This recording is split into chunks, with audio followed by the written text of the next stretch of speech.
This is all part of a grand strategy. US President Donald Trump is playing 4D chess. Whatever the outcome of the American-Israeli attack, President Trump will declare victory and then walk away. Fully believe that the Iranians may decide that they're going to one-up Mr. Trump, even after he declares an end to this war, whenever that might be, and continue it on their own terms. Polling of Israelis on the war is starkly different than the polling here in the United States. If Israel suffers, the probability of a nuclear strike on Iran has moved from the unthinkable to the probable. There's this master pulling strings and switches in Venezuela, Cuba, Nigeria, and the Straits of Hormuz to bring down Xi Jinping and communism and bring democracy to Guangzhou is crazy talk.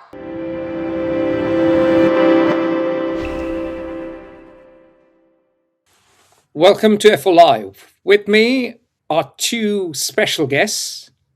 Gary Grappo needs no introduction. He was our chair. He has a long history of serving in the Middle East. He was ambassador in Oman. He was number 2 to Tony Blair in the Office of the Peace Quartet in Jerusalem. He speaks Arabic. He knows the region. He has seen the first, or let's say not the first, both the first and the second adventures in the Gulf under both Bushes, Bush Sr. and Bush Jr. So Gary is an encyclopedia on the region, and it is a real honor to have him. And then we have Glenn Carle, my old partner in crime. We do a number of things together, from our podcast, The Dialectic, to FO Exclusive. He's a retired CIA officer. He was active in the war on terror. He wrote a book, The Interrogator, and The Interrogator talked about many things and how the neocons were wrong. And he's a geopolitical analyst of some repute. He's also a senior partner at FOI. Gentlemen, welcome. Today we'll be discussing the potential scenarios of this conflict between Iran on the one hand, on the one side, and US and Israel on the other. Let's get started. No one dares.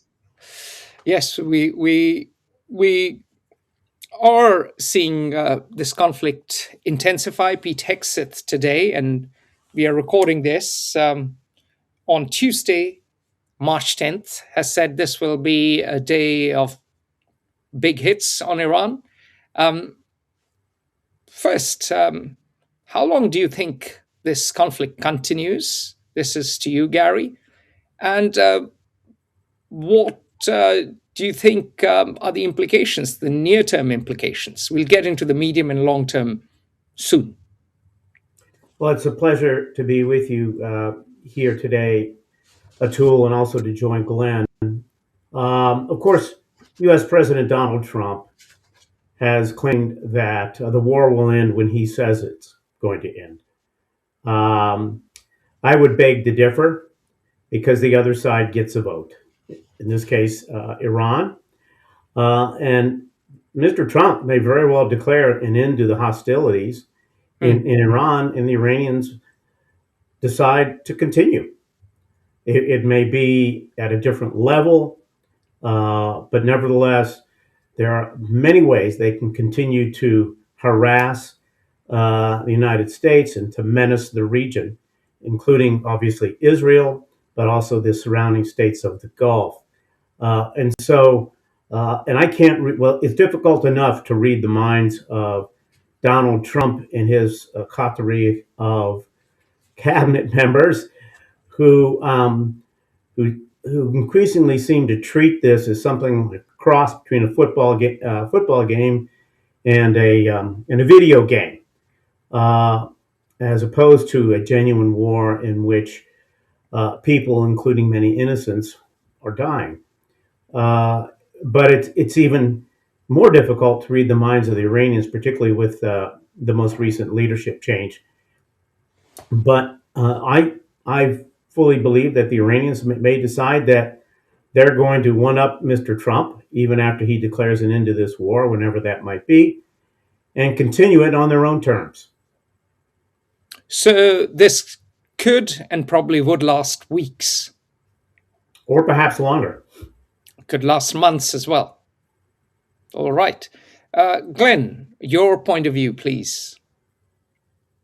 I think the cultural aspects of this, as well as I guess generational ones, are important, particularly for understanding the current American leaders' mindsets and how they perceive the world. And I'm picking up on Gary's point about treating the war as though it's a video game or something A football game, a juvenile, cross between a video a game and a football game. football game. I mean, And you're a former Americans do football think player. that You would do very well in predicting. it, football games and sports do have a clock and rules, and everyone accepts them, and then you play to a conclusion. And I don't think that I am oversimplifying how Americans frequently and reflexively approach any issue, and in particular when a typical cultural American comes to a position of international leadership. That the reflex is to treat all issues from that same paradigm, the same perspective. But that's never actually the case. So we think that there will be a campaign, we win, you lose, you acknowledge it, and we move on to a new reality. When in most cases, unless you are destroyed, you never surrender, you never give up, and you don't change your own essence or your own abilities. There is always a tomorrow, and today is never decisive. And that's what we are um, confronting, I think, because we truly do have. This will be taken as a partisan comment. It is not a juvenile, puerile uh, perspective leading making our decisions on how policy and war should be conducted. So I think how long will this last is a function of materiel to a large extent, because vast as the American military's strength is, it has a quite limited um, stockpile of relevant munitions, and they can't be replenished at the same rate that they are being expended. So that sets a boundary of a month or 6 weeks, I would guess roughly. And then there's the probable limit, which is psychological, which is how the president responds to his perception of political pressure and his image of the moment. And as a resolution becomes murkier or seems always to be on the horizon and never achieved, his patience will decline pretty quickly.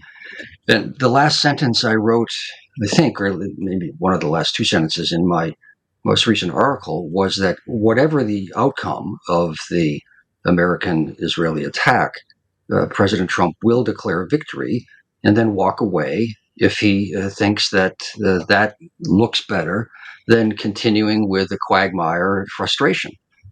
So I see a window of likely weeks of combat, which will have succeeded in destroying a lot of things. And at present, and this is maybe anticipating where we'll go in our discussion, but at present, do not seem to be changing the underlying structure of the players and the dynamics involved. So, in the near term, we can expect war, death, and devastation, along with the economic impact affecting pretty much the entire world. Yeah, I think you'll speak at some length, Atul, about the economic implications Yes, I will. that you're hearing are likely to play out. And Yeah. I'm sure all three of us will have things to say about that. My sense at present is that there's no question there already is starting to be, but there will be larger Mhm. economic consequences or ripple effects to this, Mhm. uh, inflationary, which then leads to recessionary effects globally. I do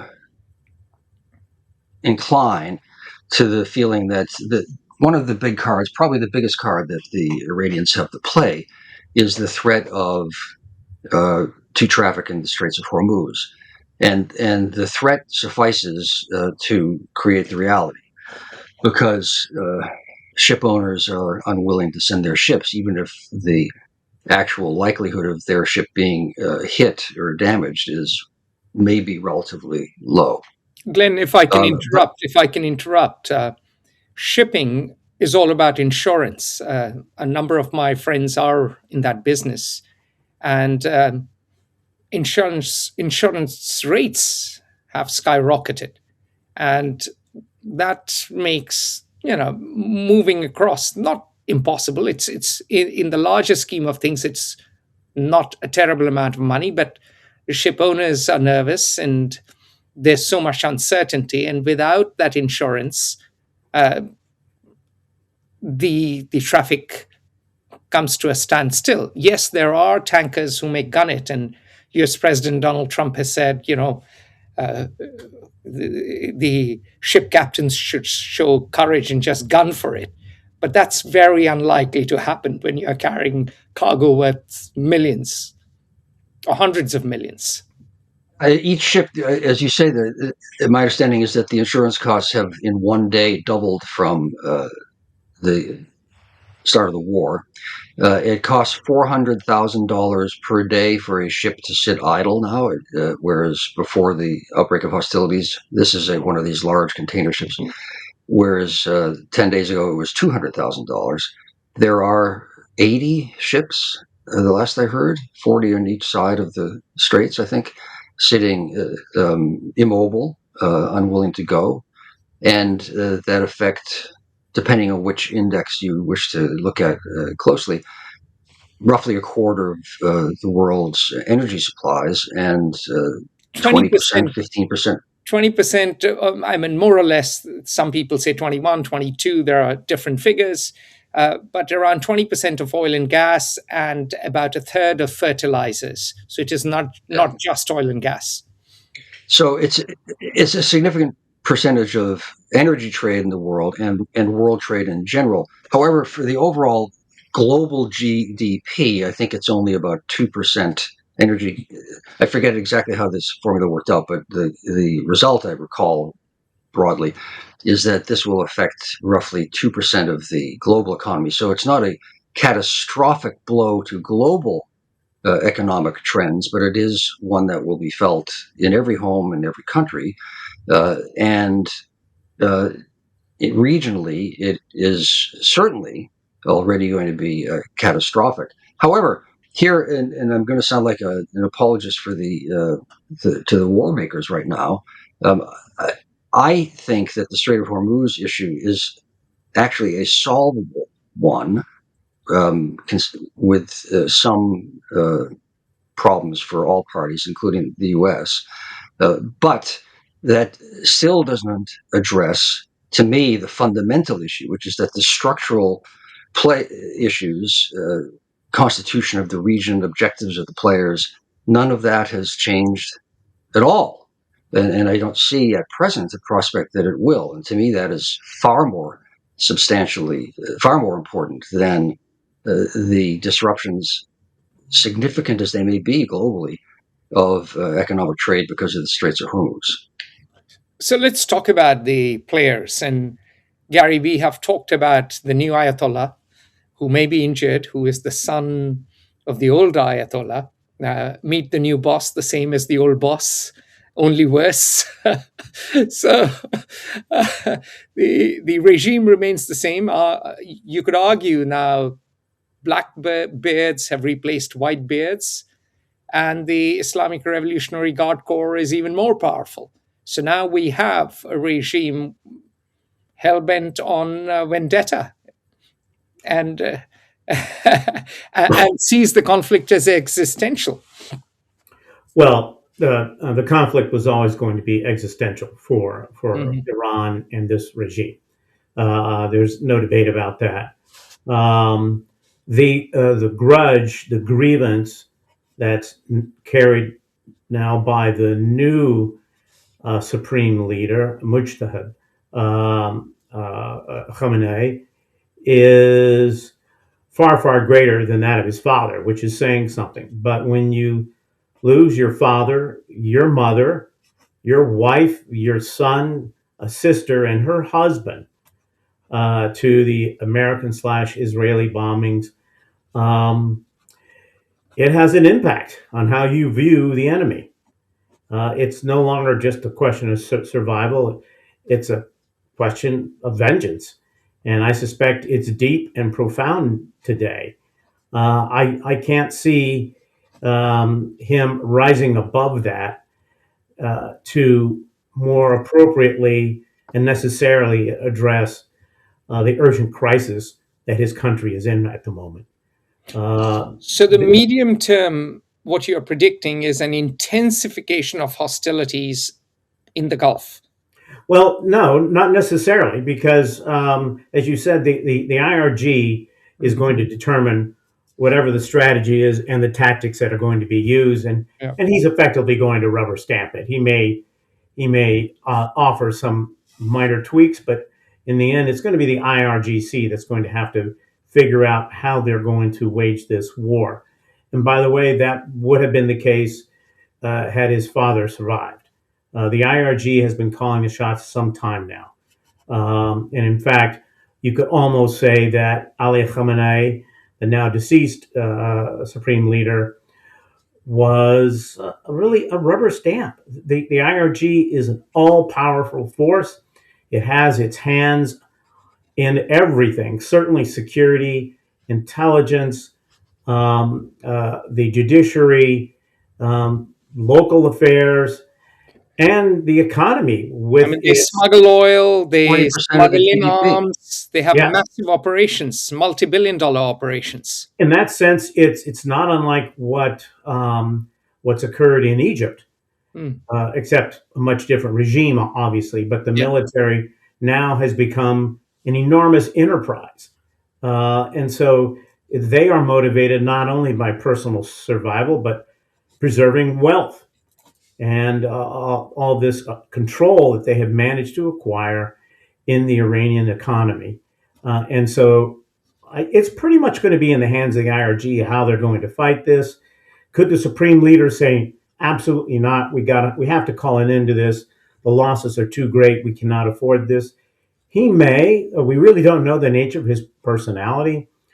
He is somewhat of a mysterious person, but extraordinarily powerful. He ran his father's office for over 30 years, and it's grown in size to now it's his office, some 4,000 people, 100 organizations, with his hands principally in the areas of intelligence and security, but of course, in control of pretty much everything.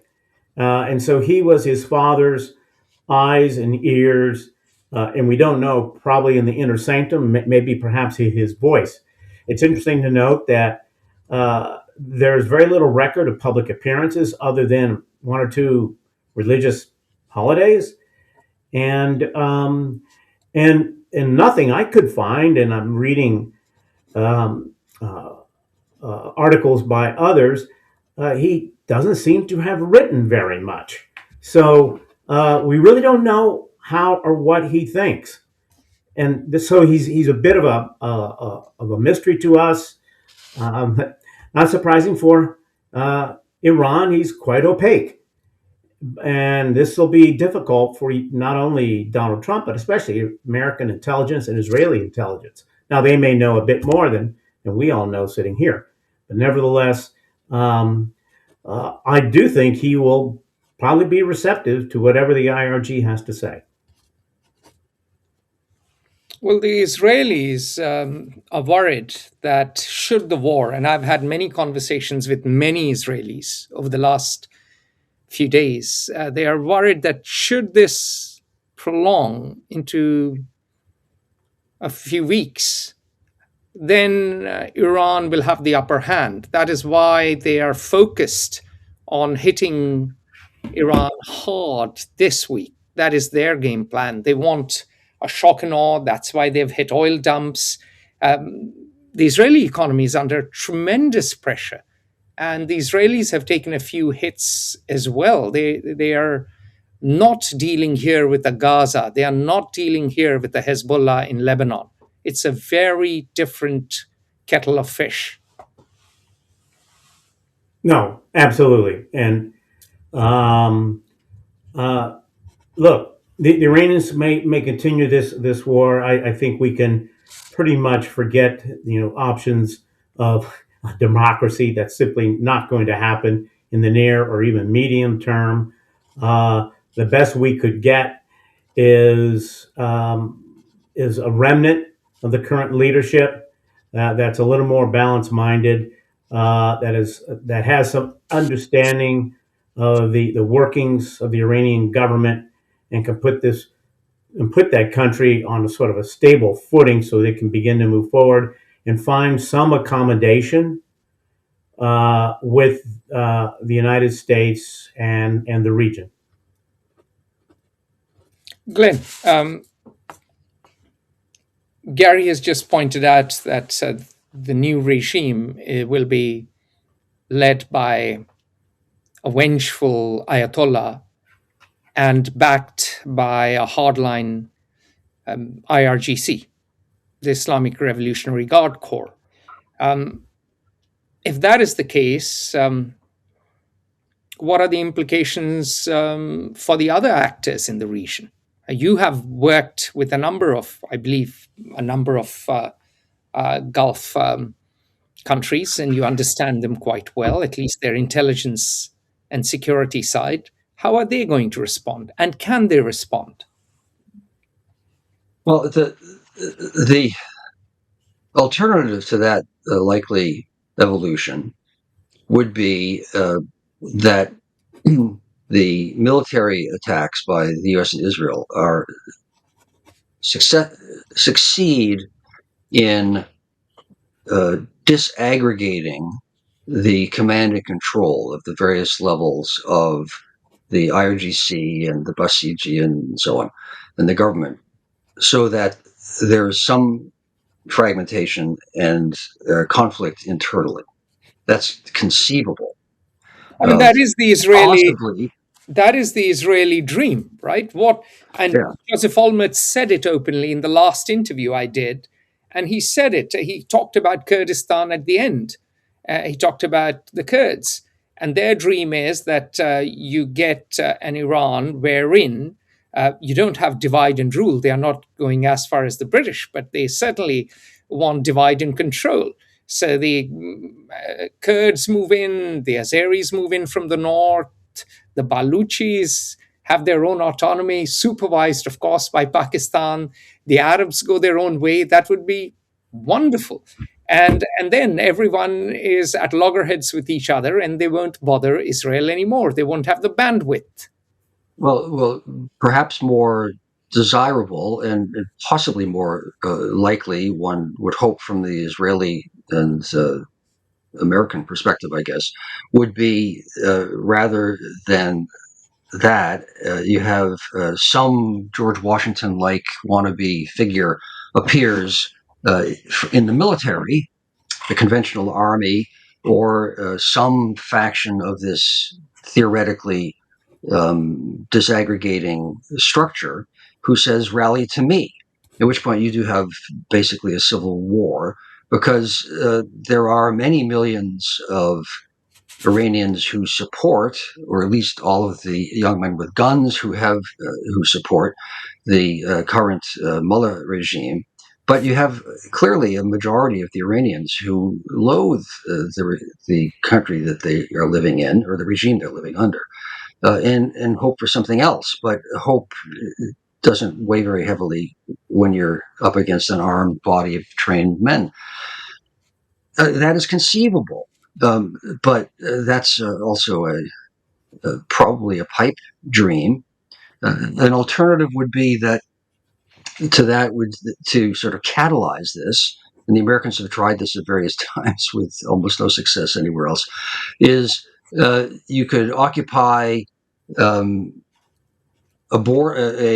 coastal town And all of a Hang on a sudden, minute, there's hang on a colonels. minute. You're talking about boots on the ground now, Yes, I not am. just Yeah. talking about special forces anymore. So this is really extending the Well, conflict. I don't know. I don't know. This Yeah. is highly, highly speculative and probably irresponsible as a result of that. But you could have someone standing someplace out of gunshot for a moment saying, I represent the future and hope, rally to me.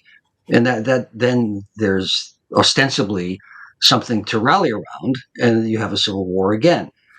Uh, but absent that, you don't change the nature of the regime. Isn't changed by however many depots of missiles you blow up.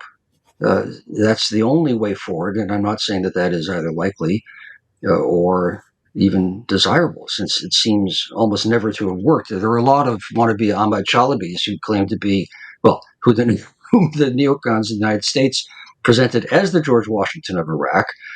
But we see how that turned out, and this is a far less fertile ground for that sort of dream, even than Iraq was. So two things, what I'm picking up. One is that these scenarios involve some sort of civil war if you have to overthrow the regime. And two, uh, the knights in shining armor seem to be rather unavailable. And no one seems to be there to take the flag of freedom and fight the regime. I was hopeful. I mean, I don't know the domestic politics of Iran really at all, Mhm. very poorly. However, although the former President Khatami, who is Mhm. essentially under house arrest and who has been muzzled, who was viewed correctly as a reformer, managed to speak out prior to the start of hostilities and to side with, defend the aspirations of the millions of Iranians who took to the streets, and many of whom were massacred. Uh, so I thought, gosh, if even that can get out under the current regime prior to hostilities, then possibly there could be a rallying in some way. Uh, but I don't know of any figures. The mullahs, like many totalitarian governments, are very good at killing anyone who can pose any conceivable challenge to the power structure in place. And So there's I don't think there's anybody. there's always a network of prisons, including the infamous Evin. So I mean, but let's assume the regime has only 20% support. And that's what the Israelis. That's the figure the Israelis bandy about. That's still 90 million. 90 million. 20% of 90 million people is 18 million. That's a lot of people. That's a far higher population than, say, Gaza. And if it's motivated, then there's a big task ahead. Also, Atul, I will just say that there are some interesting research literature out there mhm, about what it takes potentially to overthrow an existing autocracy, particularly one that is armed as well as this regime is. And the number that has been thrown out is something like around this number of folks who who oppose the regime. We're talking, if you accept the Israeli figure, some 80%, although I suspect that some of those may sort of intellectually oppose the regime but take no action and are there's another thing, Gary, which someone pointed out, an Iranian pointed out to me who is no fan of the regime. He said, people may hate the regime, but they love their country. absolutely, and that's a And, big and they factor. don't trust and they don't trust either Israel or America. They No, of remember course not. 1953. They remember, I you wouldn't know, play up the 1953 factor. I think that's overplayed. that's overplayed. Yeah. If you look at Iranian textbooks, it's kind of interesting. Mhm. Yes, it is mentioned as the clearest example of American perfidy in Iran, but they'd rather focus Mm. on the 1979 revolution rather than what happened in 1953. One particular reason being that the mullahs played a very active role as well in ousting Mossadegh.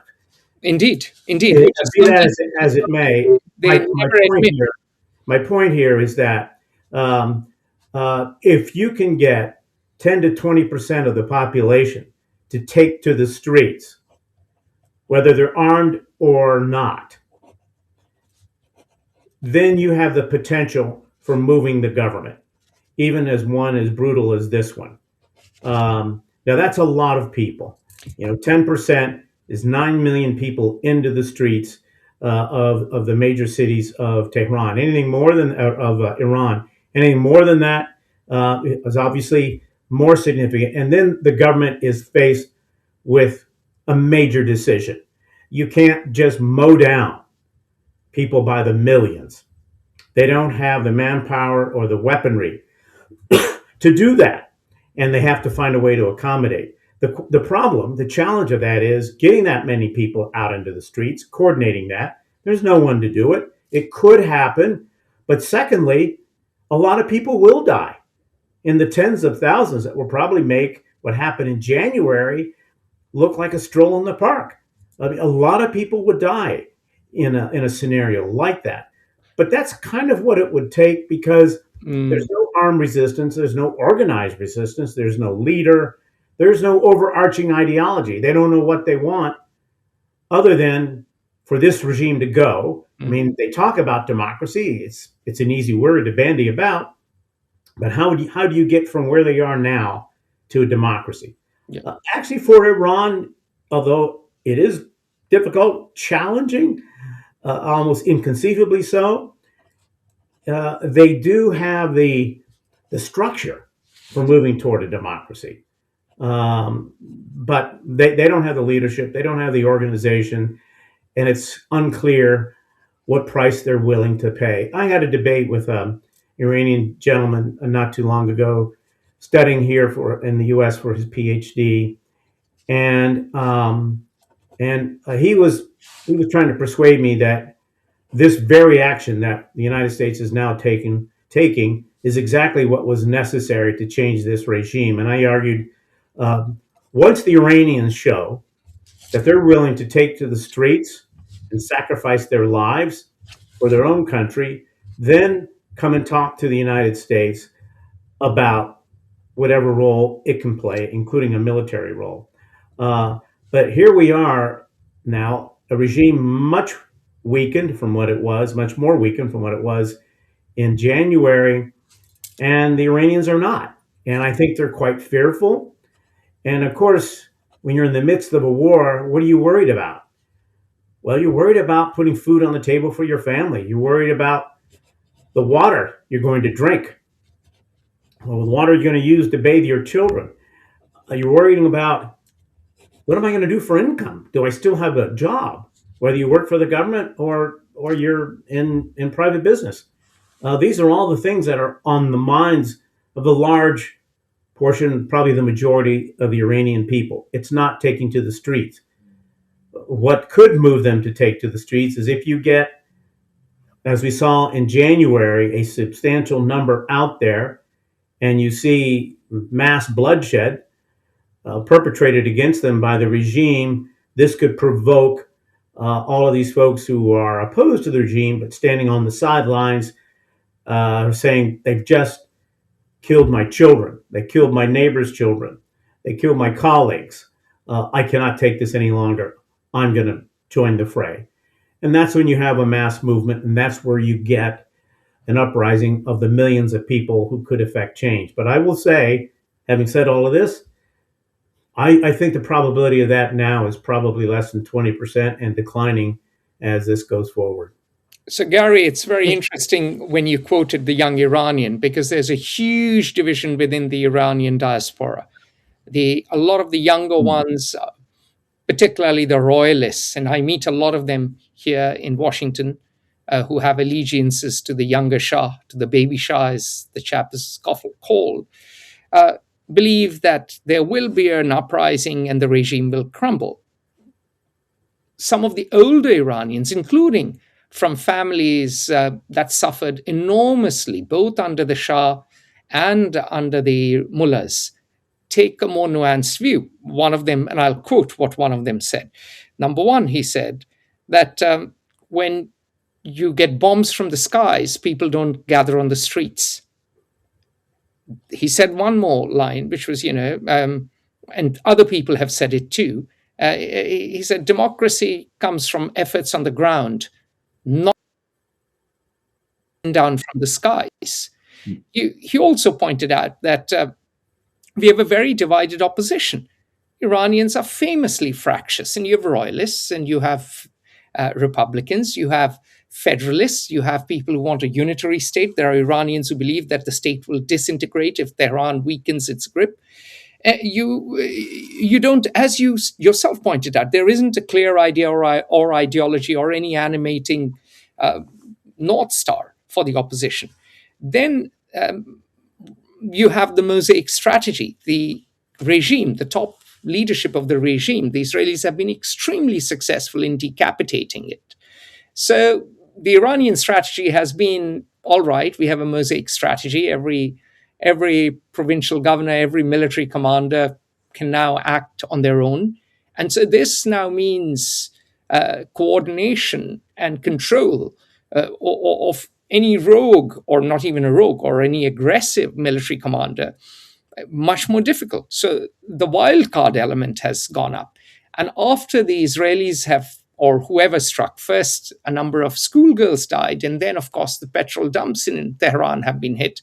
And now we are having pollution and acid rain. The people are not, they may hate the regime, again, I said, but they love their country. They are not as willing to fight for democracy because now you have an external enemy. And as one person pointed out, and this is an Indian, who said they've made a martyr out of a war criminal. The Ayatollah was known for his oppression, especially when it came to women. A number of people had been killed and tortured and imprisoned. And now suddenly, by dying, he's been absolved of his sins. So he took the view that this is a Shia gentleman. And of course, in India, hundreds of thousands of Shias are out on the streets, including my city, Lucknow, which was a city established by Iranians. That is where I went to university. That is the capital of Uttar Pradesh, India's most populous state of 240 million people. So the implications of the invasion have, in a way, boomeranged. They've already had unintended consequences. Glenn, you were trying to say something. Over to you. No, I don't know if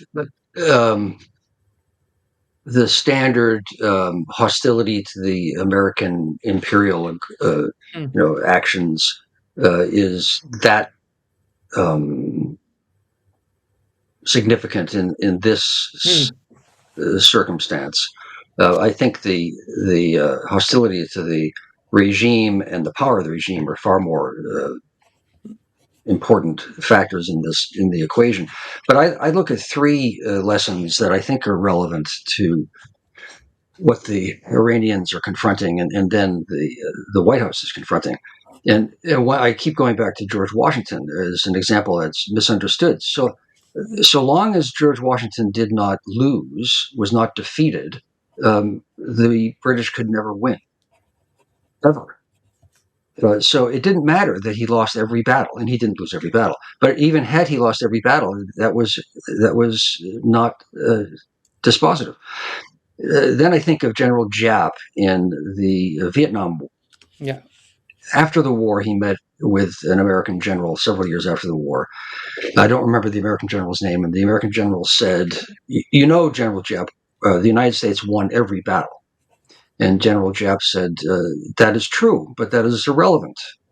And he was correct, because so long as Vietnam did not lose, then America could never win. And so that's I think pretty clearly the approach that the Iranian leaders are taking, and it is a wise one from their perspective.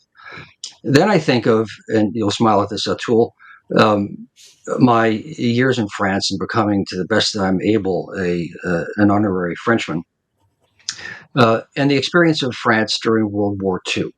almost to a person. There was a strong strain of French fascism. That is true in the Vichy regime. But overwhelmingly, the French people reviled the Nazi occupation and the Nazis. But that was not really relevant to the future of France's politics and society.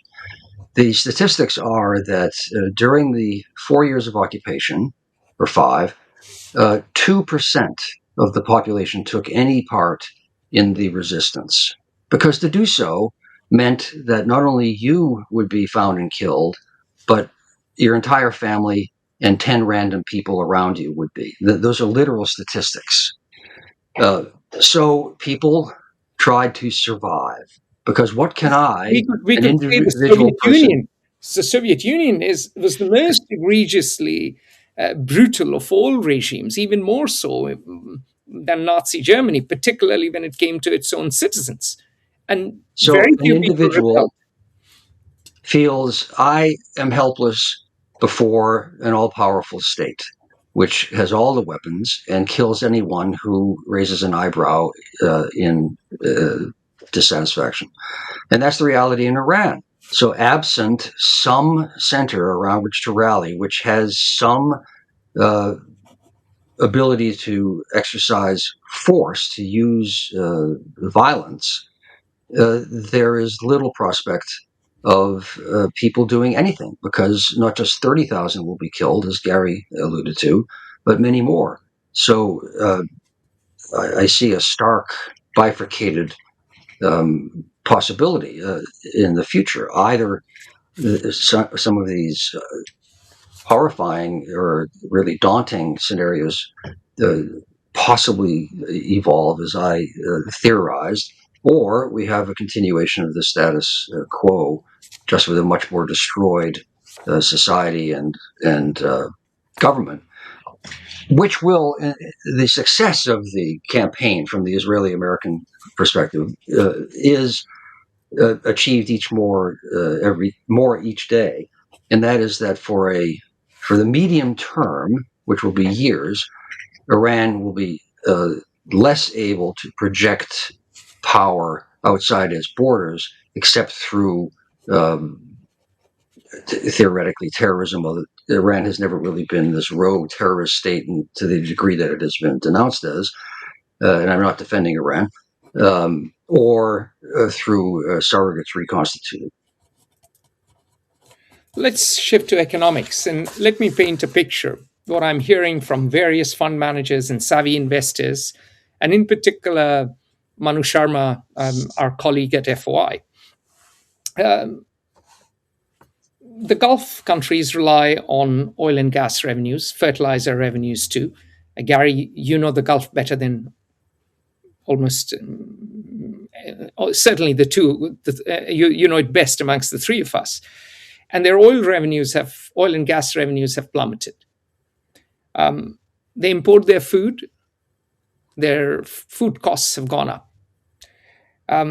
They run very generous welfare states. You can see many of them are trying to limit the quantum they spend. Kuwait is a case in point. Kuwait has a universal basic income. And we had a long discussion on that a few weeks ago, before the war broke out. And their finances often are already under strain. So this war could lead to a resource crunch. And the resource crunch basically leads then to equity dumping. The Gulf states hold a lot of equity, including American equities. They have invested big time in AI. So you could get the AI winter, all this AI infrastructure, all this bubble. I just got back from Silicon Valley. I have friends who have raised money from the Middle East, not one, many, in Silicon Valley. And so that liquidity dries up. And then, of course, there is the classic challenge for America with $37 trillion of debt, of treasury volatility. And this is not just the Gulf that could do equity dumping. Look, the Japanese finances, public finances, are under dire straits. The Japanese get their energy from the Gulf. a large part of it. South Koreans, their market fell tremendously. So if you look at the ramifications all across, you could start seeing the mix of equity dumping, AI winter, and treasury volatility. And the price of gas at the pump will be the least of problems for the economy. Uh, and of course, the inflationary triple threat of oil, gas, and fertilizers is more relevant for places like Africa and South Asia, as Gary, we've discussed. America is largely self sufficient. America will be fine. American farmers may pay a bit more, but they'll be fine. But already Reuters reported that the ceramics industry in India had rationing of gas. South Asian countries are looking at balance of payments crisis. And I'm sure African countries won't be far behind. The Gulf itself, and I've spoken to people in the Gulf, they are worried. They are worried about not just disruption, but they are worried that they could go from disruption to devastation. Bahrain, in particular, has been hit hard. It's a Sunni monarchy ruling over a majority Shia population, maybe a narrow majority, but that is extremely vulnerable. The U.S. Fifth Fleet was stationed there. There's, you have a big base. You have I believe you have Central Command headquarters there, if I'm correct, Gary. No, Central Command is based in Florida, but the Air Command of Central Command is based at Al Udeid in Qatar. Got it. And the naval headquarters, of course, is in Bahrain. Got it. And the point there is that there's a real fear that if Iranians manage to strike water desalination and treatment, the Gulf could become physically uninhabitable and oil production operationally impossible for a bit, if not forever. And then there is another fear that people who are in the Gulf are expressing, that the fiscal squeeze could erode social contracts of the Gulf monarchies, increasing risk of regime change. And by the way, Joseph Olmert talked about it in one of the videos. He said all of these regimes are basically a tiny, like look at Qatar, a small group of citizens and a large number of workers. They are inherently unstable. So over to you, for your thoughts on the economic implications of this crisis. Well, all of the vulnerabilities that you mentioned, some a little more speculative than others, Atul, are certainly very, very true. But I would also argue they hold equally true, if not more so, for Iran. Oh, Iran is in a death grip. Iran, there are no jobs for the young. They are not earning any money. All of these same problems, and therefore they are equally vulnerable. So if you step back from all of this, you really gain an appreciation, and I wish this would resonate more with the current administration, how truly interdependent the global economy is.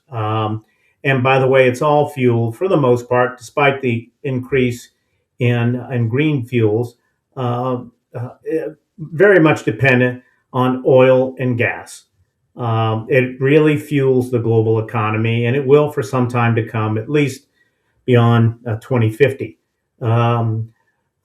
And there's a lesson in this, by the way, as you and I had discussed before, that this is going to drive even more move toward EVs, solar power, and other forms of nuclear power too, as you mentioned, and non-fossil fuel power, because countries just do not want to be dependent any longer on one place in the world, which is highly problematic and contentious and unpredictable. And that's, of course, the Middle East.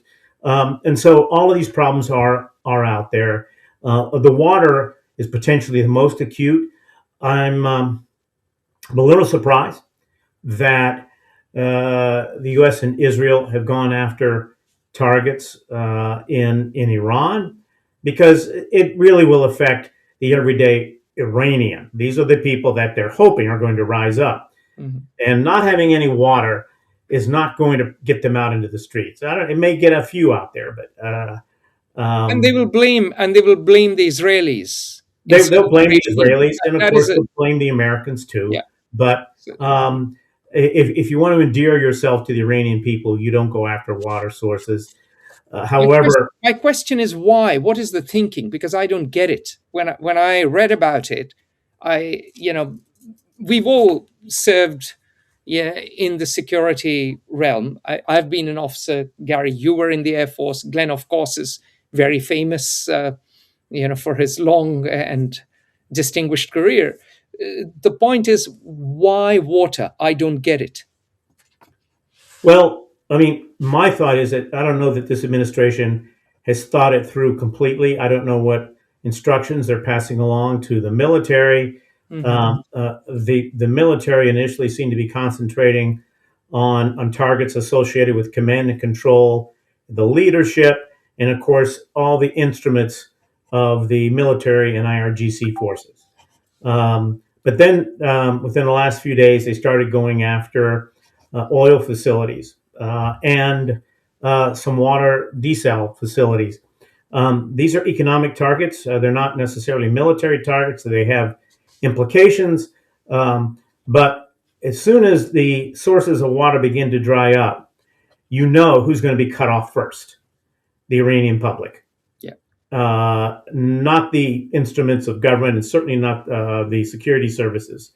And so I'm a little bit befuddled that they would go after particularly water, but even the oil facilities, because in the best case scenario, and you remove this leadership, you want to get this economy up and running as quickly as possible, and they are going to need these oil facilities to start pumping out the oil and bringing in the revenue necessary to rebuild the economy. It would be the fastest way, but not anymore when you destroy that infrastructure.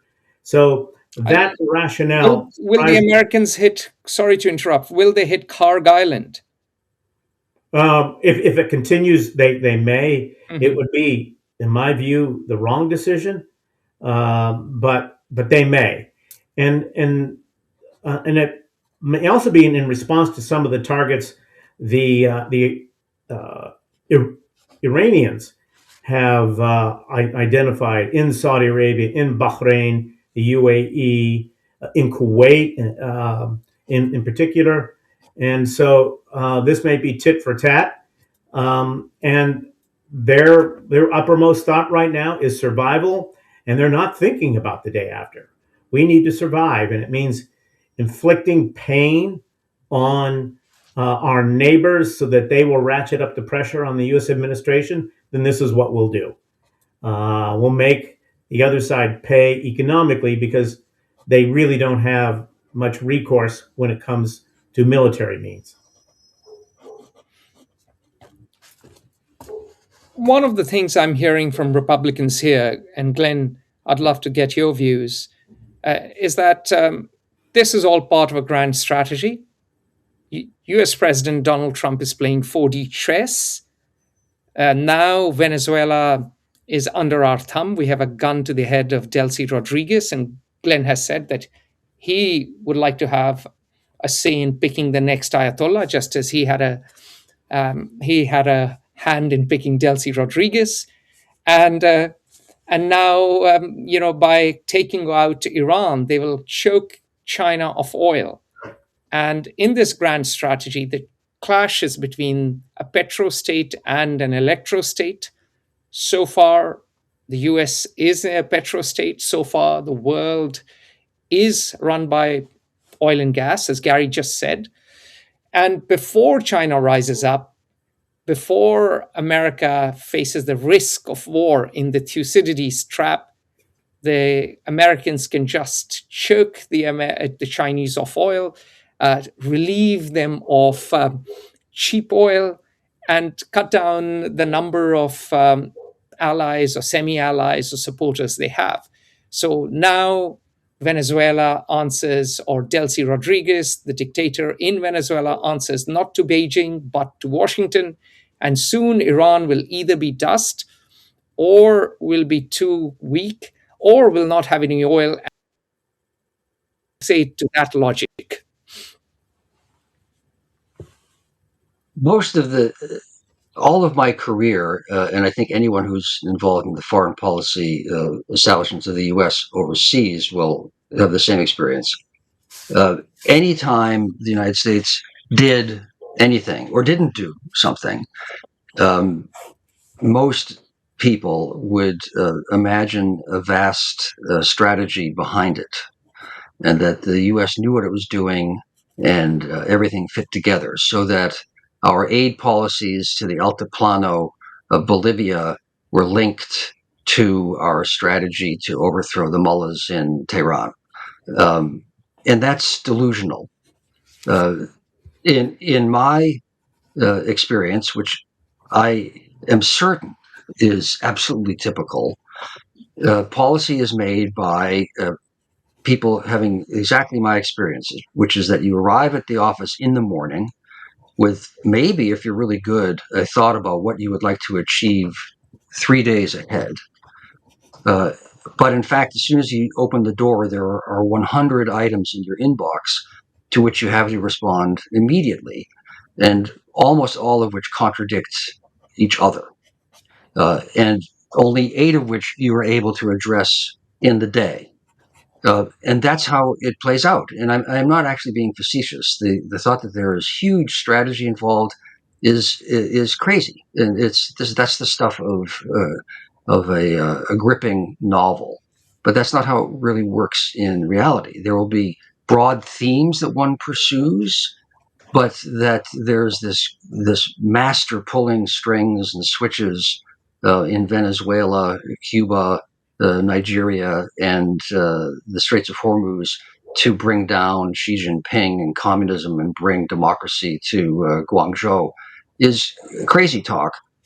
However, because truly we have people who are juvenile and amateurs, and whose worldviews are about 2 feet beyond their nose, making policy for the United States, I would not be surprised that some of our policymakers think that that is what they are doing. Gary, your wise words. Yeah, I mean, I tend to agree with Glenn. Yes, in times of peace, the strategizers, at least in the United States, whether it's in the State Department or Defense Department, can afford to sit down and talk grand strategy, long term strategy. But as I think Abraham Lincoln commented during the Civil War, he came into the office of the presidency hoping to guide events of the country, but finally acknowledging that he was a prisoner of events, and having to respond, just as Glenn mentioned, to all the things landing in his inbox as our president then, and that's very likely the case. You have, of course, overarching ideology that often drives the day to day decision making at the highest levels. At everything below, it's basically you're directed in one way or another. Grand strategy. I've heard the same thing, that we want to control the choke points and the sources of oil. I'm not sure that would work in the case of China, for the simple reason that Vladimir Putin would do everything necessary to ensure that his Chinese neighbors got all the oil they needed, even if it meant cutting off his own population. Maybe not necessarily his defense industry and military forces, but he would direct everything to China in the event of an open conflict with the United States. And so I'm not sure that strategy, if that's what it is, makes a lot of sense. It may have some years ago, but not in today's world. Yeah. So it's interesting. Both of you saw the disaster of the Iraq War, and Glenn and I recorded a podcast on the war on terror and how America got highly distracted.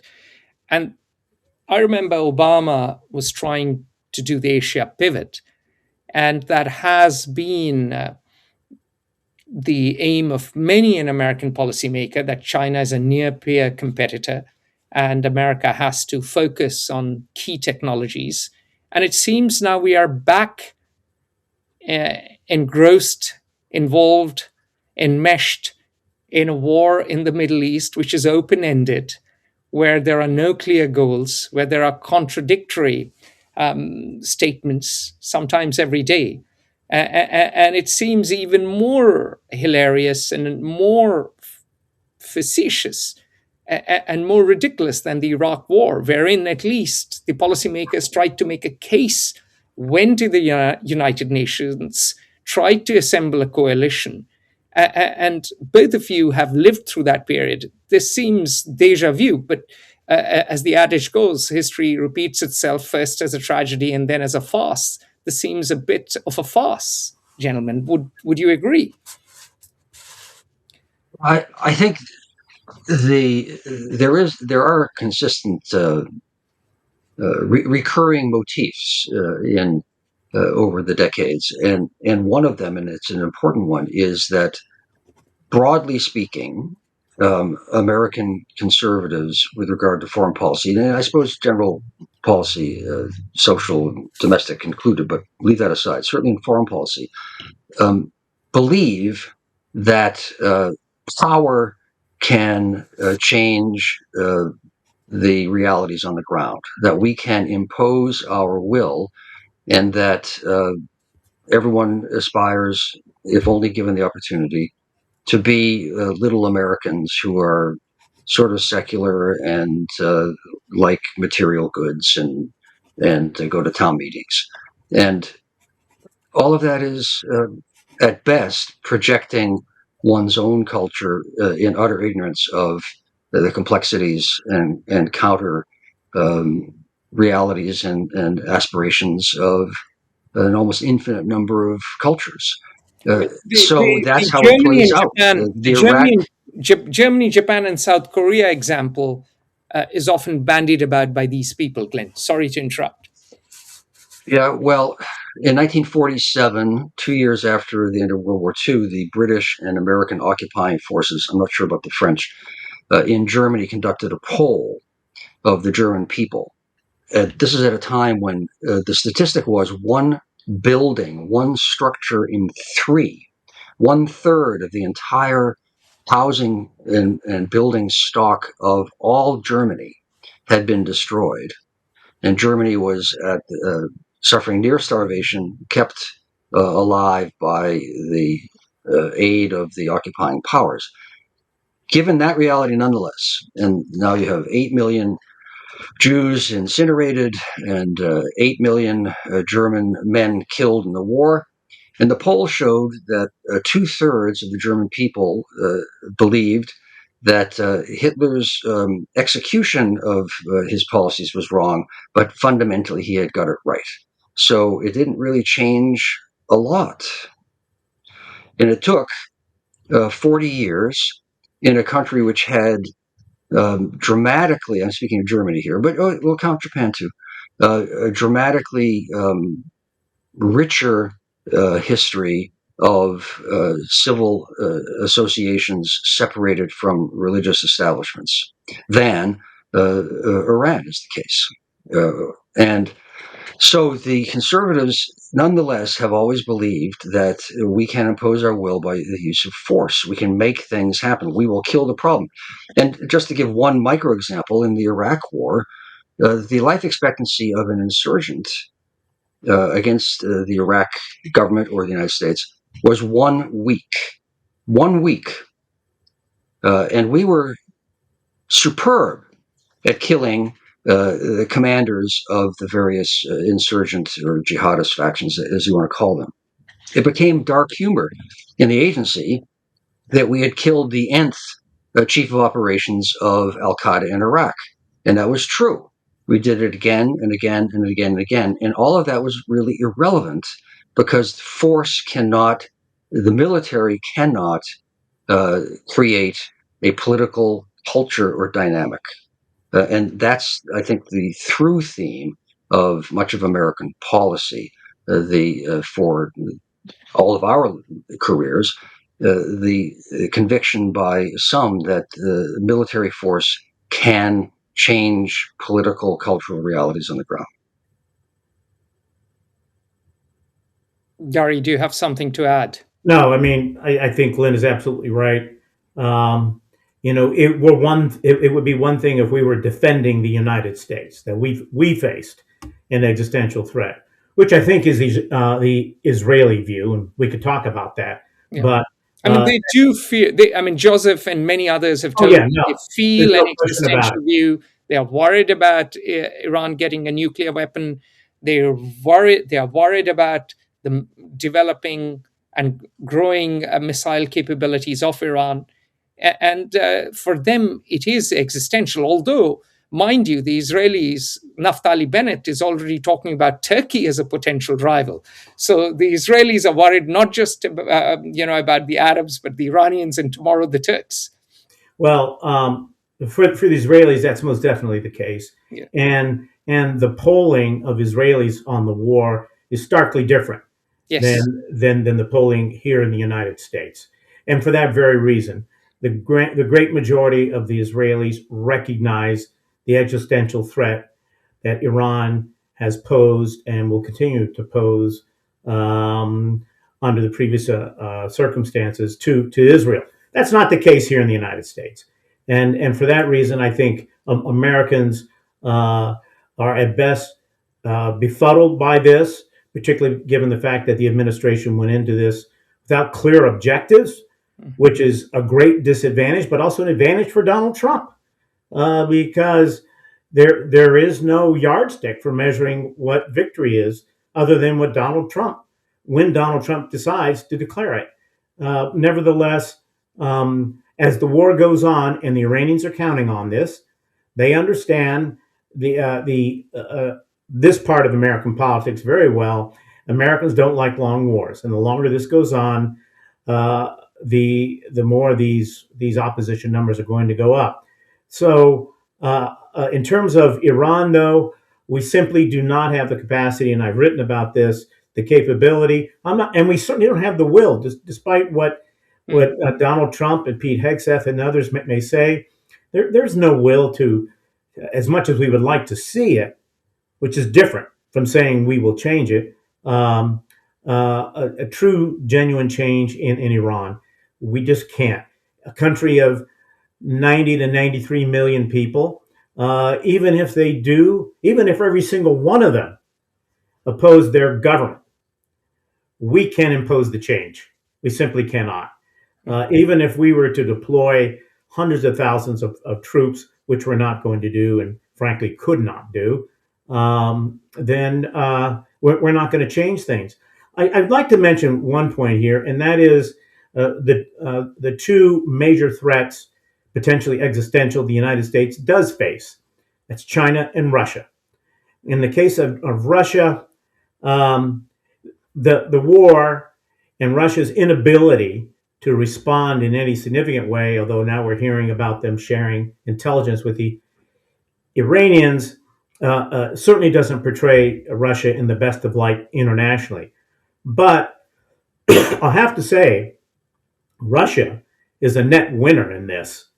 Oil prices have gone up, as we've discussed, and this is a boon to Putin. It will increase their revenues and probably help them dodge going into a recession, which they were under threat of doing prior to the war. Secondly, it deflects attention from the war in Ukraine, which is where the United States should be putting our resources to support the Ukrainians in this war. And thirdly, it gets the United States once more enmeshed in another Middle East quagmire. It drains our resources. It taxes the American psyche. We're stuck in another war. American troops are now putting their lives on the line in a place most Americans cannot begin to comprehend, other than the fact that this is where the rest of the world, not us, but the rest of the world gets its oil, but also determines the price of the oil we pay at the pump. So these are all to the advantage of Putin. With respect to China, I think in the near term, it's probably a bit of a net loss because they too really can't respond meaningfully to this.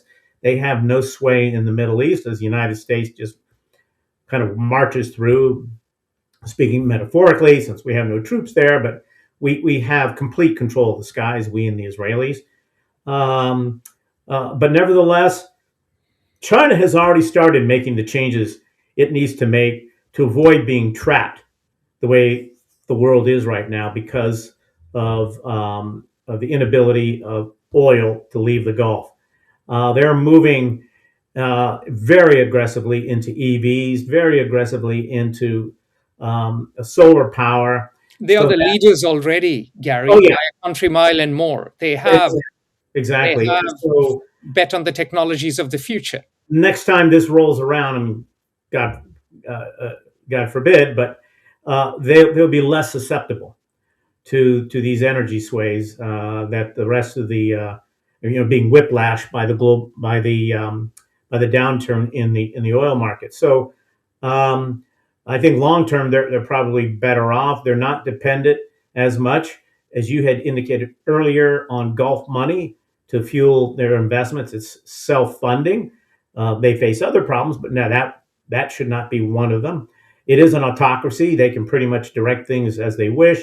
So I think in the long term, the Chinese may be better off. And of course, every time the United States gets, as I mentioned earlier, gets caught up in another Middle East quagmire, it's a drain on our resources. Yeah. A number of people have been talking about, include most recently former Secretary of State Tony Blinken, on the effect of this, and Glenn has mentioned it too, on U.S. weapons stocks. They are not that deep, and we're going through them fairly quickly. Now we have moved from precision guidance weapons to gravity weapons, which are easier to produce. Yeah. They're far less expensive. We have many more of those in stock than the precision guided stuff. But then they will cause collateral casualties, though. That is the well, flip side. yes, they do. Although, and it's a bit of a misnomer, gravity. Yeah. I mean, these are not the kind of bombs that we dropped in World War II or even Vietnam. Yes. Yeah. They do have guidance in them, but we have far greater numbers of those, and we can produce them far more quickly. But the guided ones are much different, and it's those that we're running short of, particularly when it comes to air defense. Yes. And radar systems and so forth. So we have to be cognizant of this, and the Russians and especially the Chinese are watching this very closely. This is not something that we can afford to, the United States cannot afford to involve itself for much longer. It's just too much of a drain. And the last thing I will mention, having served in the military before, that this has an impact on the mental and psychological state of our forces.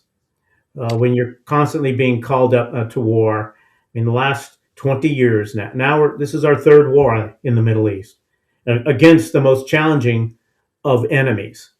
And this will be a drain. I mean, right now it's mostly on the Air Force and the Navy, less so on our ground forces, but nevertheless, it has an impact.